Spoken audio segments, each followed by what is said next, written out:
ప్రతిపక్ష నాయకుడిగా శాసనసభలో ప్రజాస్వామ్య వ్యవస్థలో ప్రభుత్వంతో పాటు ప్రతిపక్ష నాయకుడు కూడా సభలో పాల్గొని ప్రజల సమస్యలపైన నిలబడి గళమెత్తి మాట్లాడాలి.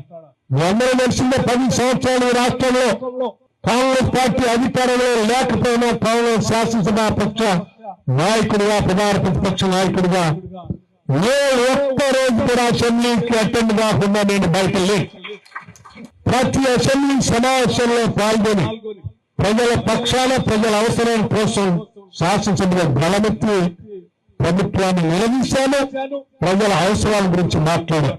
మరి నువ్వు 10 సంవత్సరాలు ముఖ్యమంత్రి చేసి నీ ప్రభుత్వాన్ని నువ్వు చేసిన అగాత్యాలని గుర్తించి రాష్ట్ర ప్రజలు నువ్వు పనికిరావ పాలనకుని ఇంట్లో కూర్చోబెడితే కనీసం ప్రధాన ప్రతిపక్ష నాయకుడిగానైనా నువ్వు ఆ పార్టీ శాసనసభ నాయకుడిగా బాధ్యత తీసుకున్నావు.